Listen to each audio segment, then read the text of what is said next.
In the late 1990s, my older brother Eric moved from California to rural Georgia after I convinced him life would be cheaper and quieter there.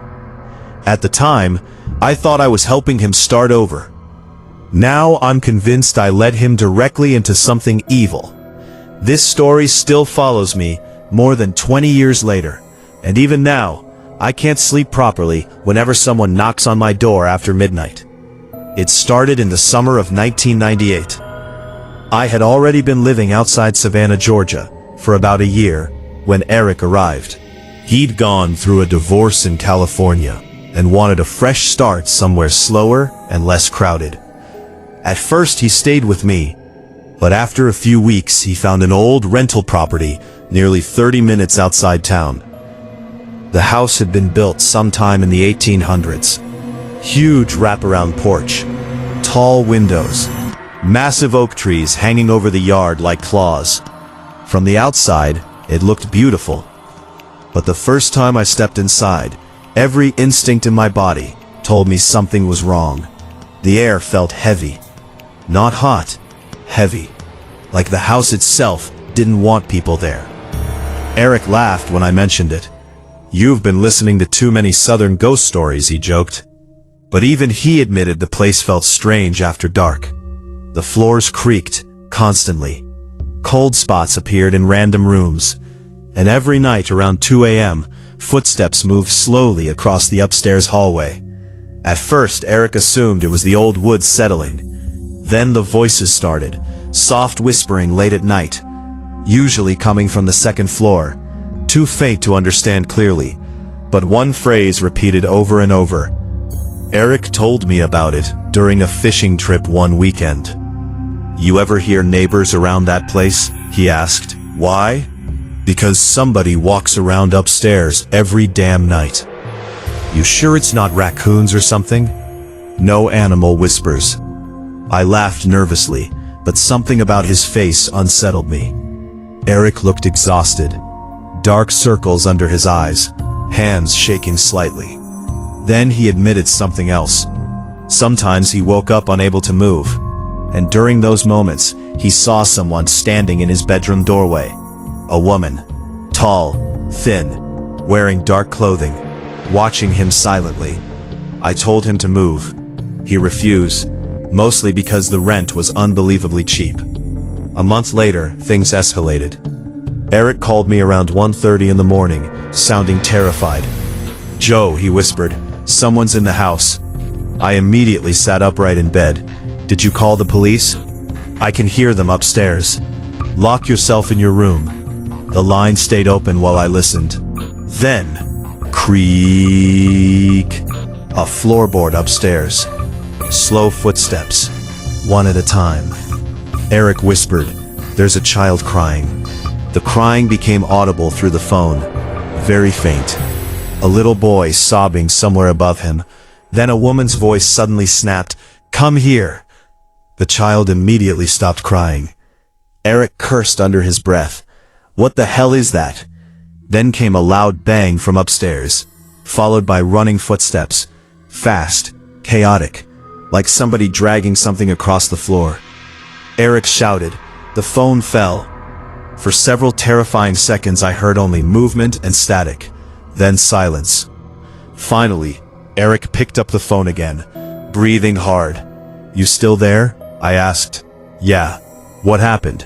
"I saw her." Tightened. "The woman?" "She was standing at the top of the stairs." "What did she look like?" Eric stayed silent for several seconds before answering. "Wrong." The next morning I drove to his house. Daylight made the property seem normal again. Birds chirping, sunlight through the trees. But inside, the atmosphere still felt oppressive. Eric showed me the upstairs hallway. Long, narrow, wallpaper peeling from the walls. And near the far bedroom, I noticed deep scratches running along the wood floor. Like something heavy had been dragged repeatedly toward the attic door. "What's up there?" I asked. "Attic." "You been inside?" "No." "Why not?" Eric looked uncomfortable. "Because every time I touch the attic ladder, I hear somebody whispering." I thought he was joking until I grabbed the ladder myself. The second my hand touched the wood, I heard it. Very faint. Help me.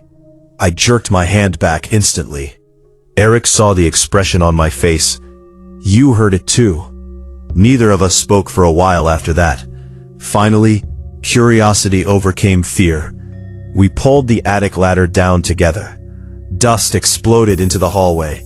The attic smelled like mold and wet earth. We climbed up with flashlights. At first it looked empty, except for old furniture and broken boxes. Then Eric found the newspaper clippings. Yellowed articles stacked carefully inside a wooden trunk.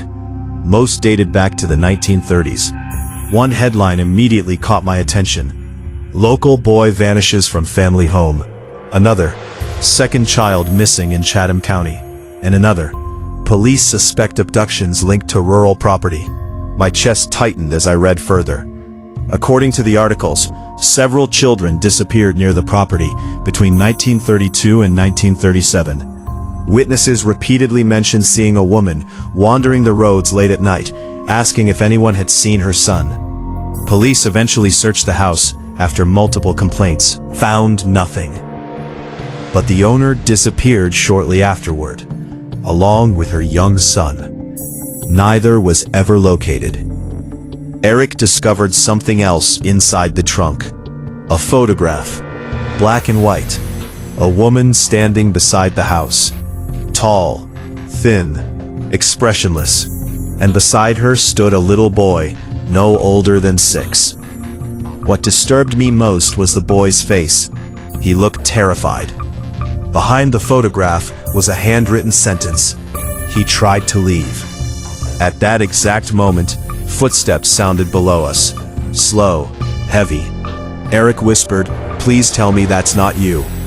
The footsteps moved through the hallway downstairs, then stopped directly beneath the attic. We listened in complete silence. Then came the voice. A woman speaking softly from below. "Where's my little boy?" Every hair on my arm stood up. Eric whispered, "We need to go." But before we could move, the attic door slammed shut beneath us. Darkness swallowed everything except our flashlights. Then, the crying started. A little boy crying somewhere inside the attic. Close. Very close. Our flashlight beams shook violently as we searched the cluttered attic. "Hello?" I shouted. The crying stopped instantly. Then, something moved behind us. Fast. Eric spun around with his flashlight.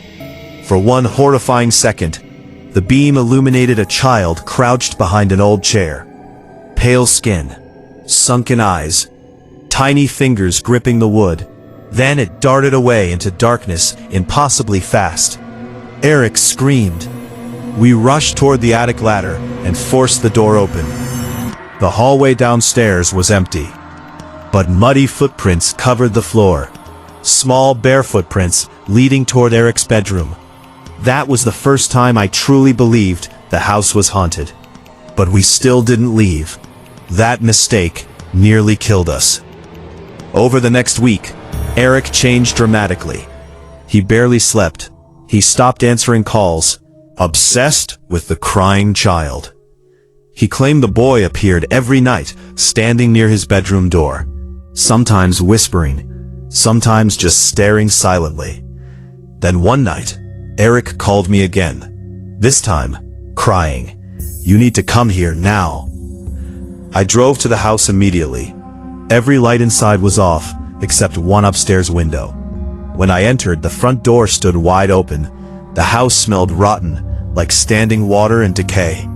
"Eric?" I shouted. No answer. Then I heard him upstairs, whispering. I followed the sound to the attic ladder. It was already open. Eric stood halfway inside the attic, staring upward into darkness. "What are you doing?" I asked. He raised one shaking hand. "She says she found him." A woman's voice answered from above. "He belongs with me now." My blood turned cold. Then a child began screaming somewhere in the attic. Not crying, screaming in absolute terror. Eric suddenly started climbing upward. I grabbed him and pulled him backward just as something moved in the darkness above us. A face emerged briefly at the attic opening. A woman. Pale gray skin, black hollow eyes, and an impossibly wide smile stretching across her face. Eric collapsed screaming. The thing lunged downward so fast, I barely saw it move. I dragged Eric toward the stairs while something slammed violently against the attic floor above us. The entire house shook. Doors upstairs began opening and closing repeatedly. Bang, bang, bang. Then came dozens of voices. Children crying all around us. Some begging for help, others screaming. And beneath all of it, the woman laughing.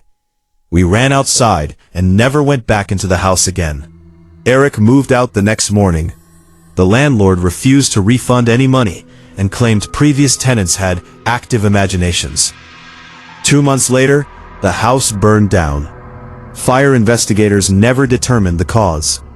But according to reports, firefighters heard screaming from inside the flames before the roof collapsed.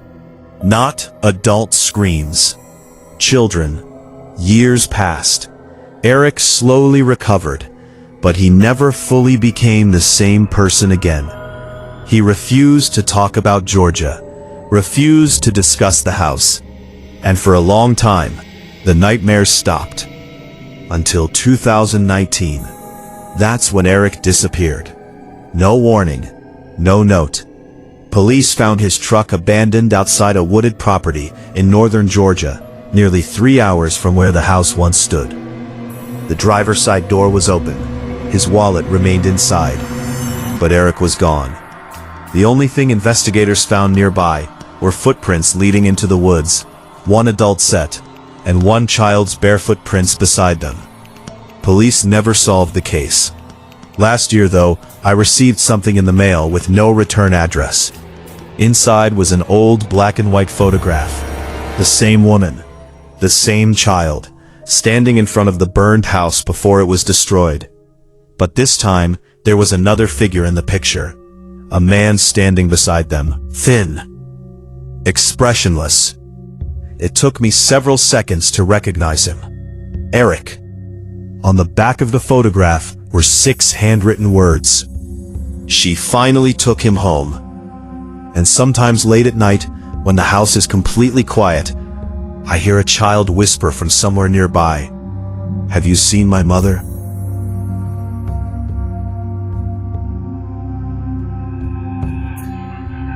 People visit Stone's public house for the history. The old wooden beams, the colonial atmosphere, the ghost stories whispered over drinks late at night. Most leave thinking the hauntings are just part of the restaurant's charm. That's exactly what I believed before I worked there. Now I know something terrible still walks those halls after midnight. And I know why the staff refuses to stay alone inside the building. My name is Claire Donnelly, and in the winter of 2021, I became the overnight manager at Stone's public house. At first, it seemed like the perfect job. Historic location, good pay, friendly customers.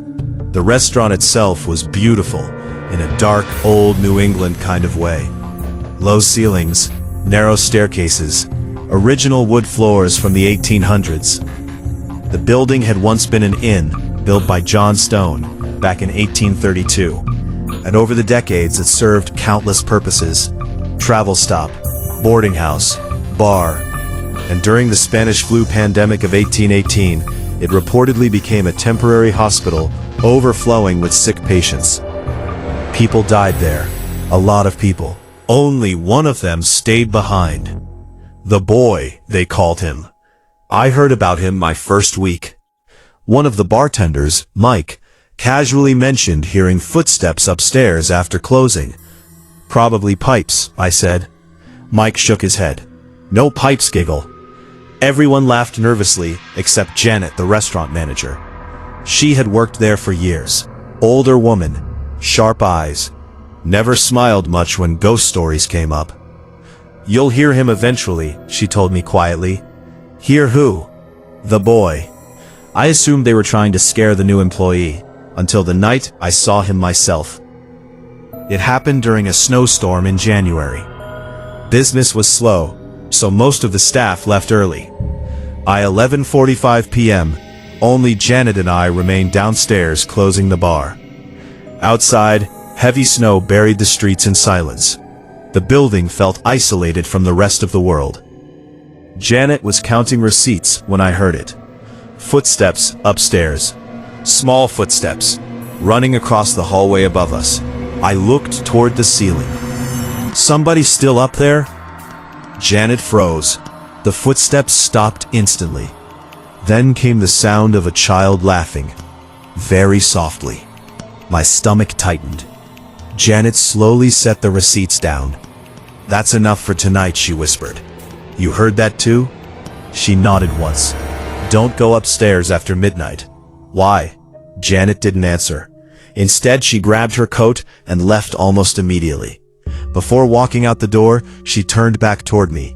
"If you hear knocking," she said quietly, "don't answer room 7. Then she left me alone. I remember standing there, thinking everyone in this town was insane. There was no room 7 anymore. The upstairs inn rooms had been converted into storage decades ago. At least that's what I thought. Around 12:20 a.m., while cleaning glasses behind the bar, the lights flickered once, then again. A freezing draft moved through the restaurant, and somewhere upstairs, knock, knock, knock. 3 slow knocks. I stared toward the staircase. Silence followed. Then came a child's voice. "Mom?" Every hair on my body stood up. I told myself it was pipes. Old buildings make noise. Wind causes strange sounds. That explanation lasted about 30 seconds, because then I heard coughing.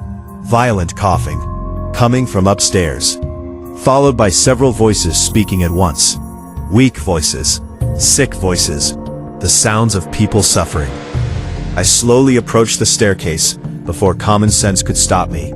The second I stepped onto the first stair, the temperature dropped dramatically. My breath became visible. The coughing continued upstairs, and mixed within it, I heard crying. A little boy crying softly. I climbed anyway. The upper hallway looked different at night. Longer somehow. The old wooden floor stretched into shadows near the far end. And halfway down the corridor stood a small boy. Maybe 8 years old. Thin. Pale.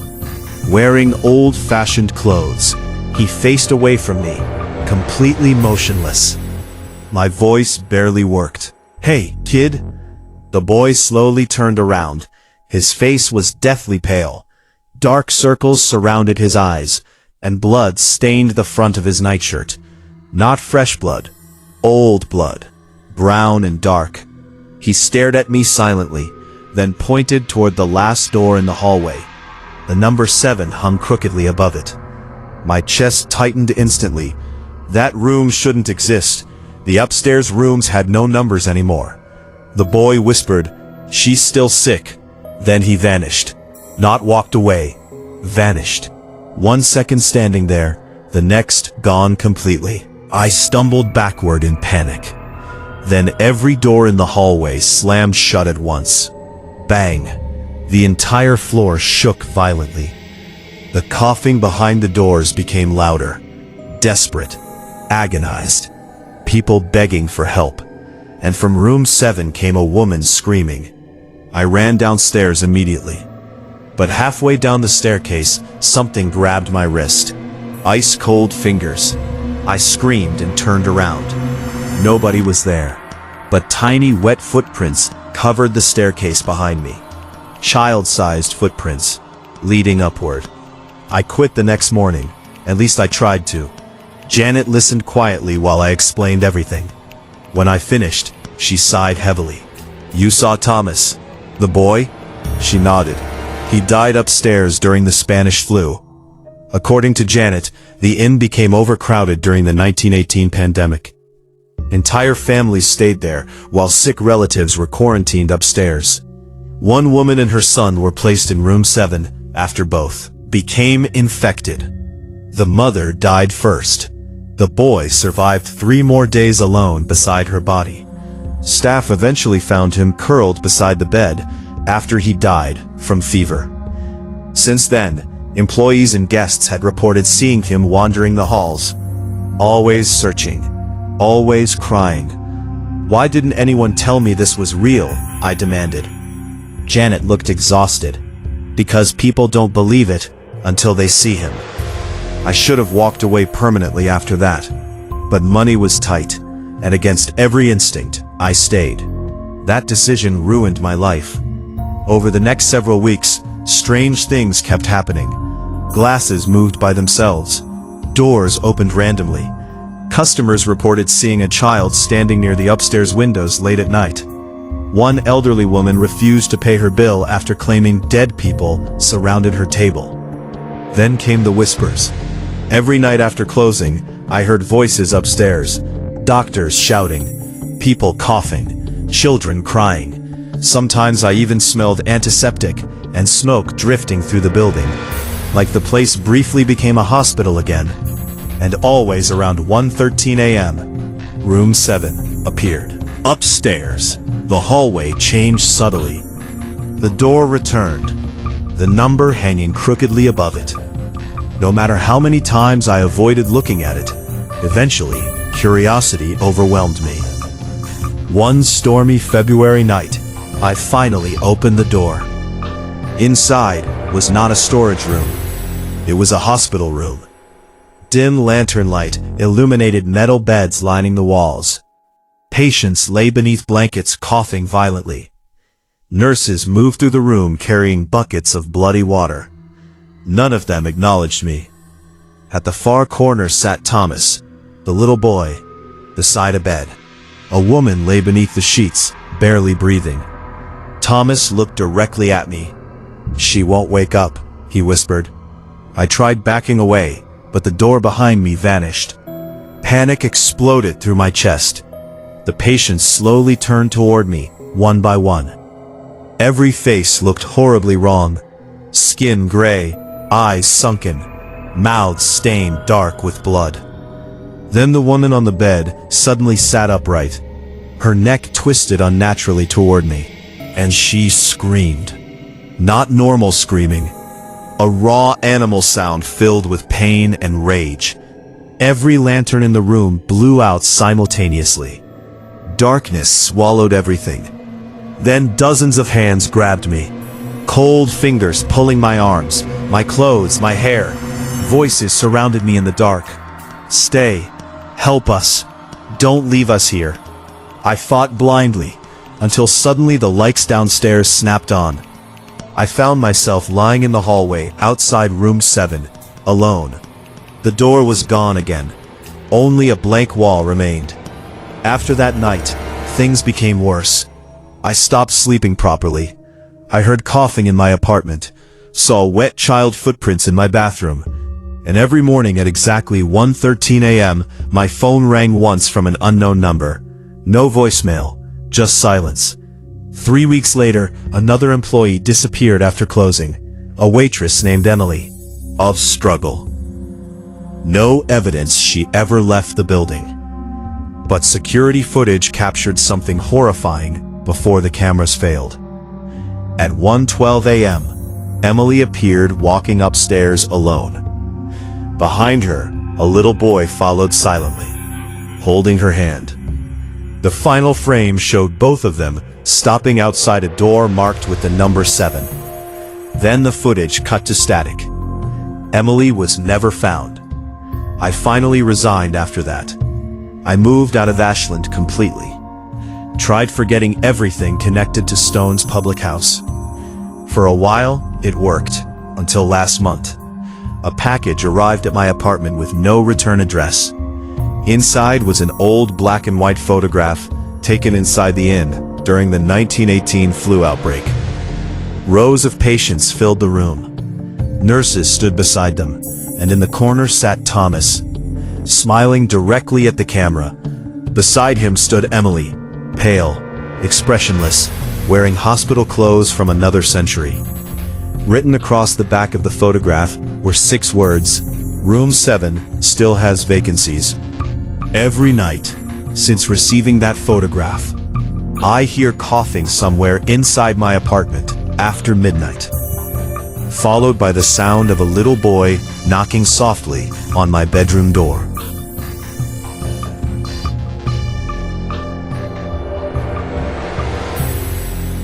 I first heard about Walking Sam during the winter of 2016. At the time, I was 17 years old and living near the Pine Ridge Reservation. Most adults refused to talk about him directly. They'd lower their voices, change the subject, or tell us kids to stop repeating stupid stories. But everyone knew the legend, especially teenagers. According to the stories, Walking Sam appeared late at night near isolated roads, abandoned buildings, and empty fields. He was impossibly tall, thin as a skeleton, always wearing a wide-brimmed hat. People said he had eyes but no mouth, and when he raised his arms, shadowy figures hung beneath them, like bodies dangling from ropes. The worst part of the legend wasn't how he looked, it was what happened after people saw him. Teenagers became depressed, violent, withdrawn. Some claimed they heard whispers at night, calling them outside. Others stopped sleeping entirely. And a few ended up dead. Most adults blamed drugs, trauma, and mental illness. But among kids my age, everyone whispered the same thing. Walking Sam chooses people. I didn't believe any of it. Not until my cousin Eli saw him. Eli was 16. Funny, athletic, the kind of person everybody liked immediately. Then one night he came home from a party, acting strange. Very strange.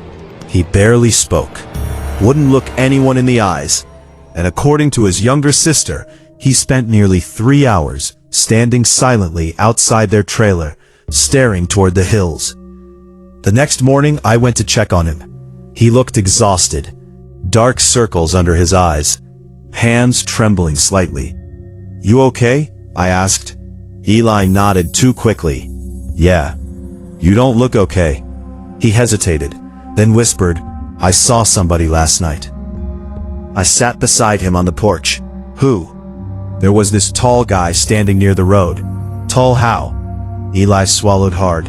"Too tall." The way he said it made my chest tighten. "He had a hat," Eli continued, quietly. "And I swear his arms were too long." "You sure it wasn't just some drunk guy?" Eli looked at me finally. His eyes were bloodshot. He didn't have a mouth. For the first time, I felt genuinely uncomfortable. "What do you mean?" "Nothing where his mouth should have been." I laughed nervously. "Dude, you were probably wasted." "I wasn't drunk." His voice cracked slightly. And when he lifted his arms, I saw people hanging underneath them. I stopped laughing. Eli stared toward the distant hills behind the trailers. "He looked at me," he whispered. Then I heard him talking inside my head. "What did you say?" Eli answered immediately. He said he knew my name. After that day, Eli changed completely. He stopped hanging out with friends, quit basketball, ignored texts and calls, and every night, according to his family, he walked outside around midnight and stared into the darkness for hours. One night, I followed him. I still regret that decision. Around 12:40 a.m., Eli left the trailer wearing only jeans and a hoodie, despite the freezing cold. He walked toward the hills without saying a word. I stayed about 50 yards behind him. The reservation looked unnaturally quiet that night. No wind. Nothing. Only the sound of Eli's footsteps crunching through dead grass. Eventually he stopped, near an abandoned water tower. And standing beneath it was someone else. At first I thought it was a tree. Then the figure moved. My entire body went cold instantly. The thing had to be at least 7 feet tall, maybe taller. Its limbs looked unnaturally thin. Its wide-brimmed hat hid most of its face. But even from far away I could see pale glowing eyes staring directly at Eli. And where its mouth should have been, nothing. Smooth skin, blank. The figure slowly raised one arm, Beneath it, dark shapes dangled in the air. Human shapes, swinging slightly like hanging bodies. I couldn't breathe. Eli started walking toward it. "Eli!" I shouted. He didn't react. The figure's head turned slowly toward me. The moment its eyes locked onto mine, a violet pressure exploded inside my skull. Whispers flooded my head instantly. Dozens of voices speaking at once. "Come closer. You're tired. You know how this ends." My knees nearly buckled. The whispers sounded personal somehow. Like the thing knew every fear I'd ever had. Every shame, every terrible thought buried inside me. Then one voice became louder than the others. My own voice. "You should disappear." I screamed and stumbled backward. The pressure vanished immediately. When I looked up again, the figure was gone. So was Eli. I found him nearly an hour later, sitting alone beside the highway. He looked half dead, pale, shaking. "What happened?" I asked. Eli stared straight ahead. He showed me things. "What things?" "The people hanging under his arms." Eli's voice sounded hollow. "They weren't strangers." Cold fear spread through my chest. "Who were they?" He finally looked at me. "People who saw him before." After that night, things became worse fast. Eli stopped sleeping entirely. He covered every mirror in the trailer because he claimed Walking Sam appeared behind him in reflections. Sometimes he woke up screaming because he heard someone scratching outside his bedroom window. Other nights, he claimed he saw the tall figure standing near the trees, watching the trailer silently. Then came the drawings. Eli filled entire notebooks with sketches of Walking Sam. Tall black figure, wide-brimmed hat, long arms stretched outward, bodies hanging beneath them. Every drawing looked more detailed than the last. And hidden among the hanging figures, I started noticing familiar faces. People from our town, teenagers, some alive, some dead. I begged Eli to get help. He refused. "He's not done with me yet," he whispered one night. 3 days later, another teenager died. A 17-year-old named Marcus. Police ruled it suicide, but according to Marcus's younger brother, Marcus spent weeks claiming a tall man was following him at night. The adults dismissed it as grief and paranoia, but the kids knew better. Walking Sam had chosen another one. Then Eli disappeared. His mother called me around 3 o'clock in the morning, crying hysterically. The front door of the trailer stood open. Eli's shoes remained beside his bed, but he was gone. Police organized search parties immediately. By afternoon, dozens of volunteers searched the hills surrounding the reservation. That's when we found the footprints. One set belonged to Eli, barefoot. The other set looked impossible.